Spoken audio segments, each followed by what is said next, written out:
President Obama is taking another shot at stopping Moscow from meddling in Ukraine, but President Putin shows no signs of buckling under the pressure. The sanctions announced just today will hit 7 Russian officials and 17 companies linked to Putin's inner circle. Putin said today the defense sector would be able to withstand the impact. Meanwhile, members of the EU have reached a preliminary agreement on their own new set of sanctions. But on the ground, the rebellion against Ukraine's government in Kiev goes on. Separatists seized buildings in a new city in the east and took control of the TV station in Donetsk. And in Kharkiv, scuffles erupted over the weekend, and we got word early this morning that the mayor of the city was shot and severely wounded.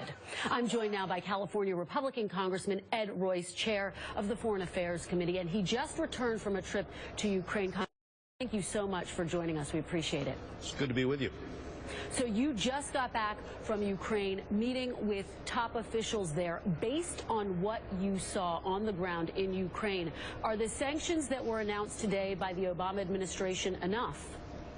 Well, clearly it is helping in the sense that the stock market is down 25% and the Russian ruble is down. But at the same time, what you actually have happening, and we traveled out to the east, the reports we got from the Russian-speaking population there was that Russian special forces were actually leading the charge. They were the ones that had taken over some of these city halls and put up the Russian flag, and they would find fringe candidates there locally to do their bidding.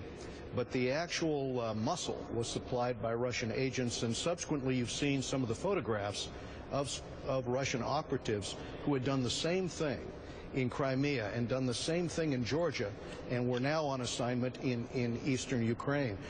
I would say that's pretty problematic. President Obama has said that he does not intend to move forward with sectoral sanctions at this point because he believes it's stronger to present a united front. Do you agree with that assessment, or do you think the United States should move forward with tougher sanctions based on the comments you just made? Here's the key determinant. The elections are May 25th. The United States is putting about 2,000 election observers in with our NGO groups, and Europe will put in another several thousand. This is to make certain that people in the East, as well as the West, can actually go to the polls and not be intimidated by the agents of Russia there. And I would say a lot is going to depend upon whether Russian troops actually try to come over the border and prevent that election in the East. When we were in the East, we saw NGO groups, civil society groups, the local governor, all preparing for that election.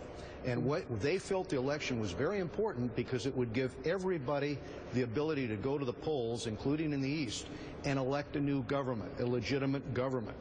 And, you know, we did not find people, even among those who were concerned about some of these issues, who wanted to be part of Russia. What we found were people looking forward to that election.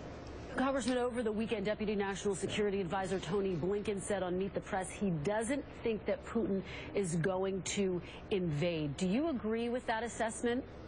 I don't think we know, because there's already Russian special forces across the East operating there, and in addition, they have agents on the ground. They're taking over radio stations and forcing Russian broadcasting. I think that what you've got here is a situation where it's very much in play. I would suggest that if we threatened certain sectors of their economy, especially if we went after mining, if we went after financial services, energy, if the United States were to announce a major program to ship gas into Ukraine and break the Russian monopoly in Eastern Europe, these types of steps would, I think, have an impact. Right now, I'm not certain that we've got an approach that is really sending the message to Moscow that we're serious about dislodging their ability to have a gas monopoly over Eastern Europe. All right, Congressman Ed Royce, I appreciate it. We'll have to leave it there. Thank you. Thank you. Thanks very much. And time now.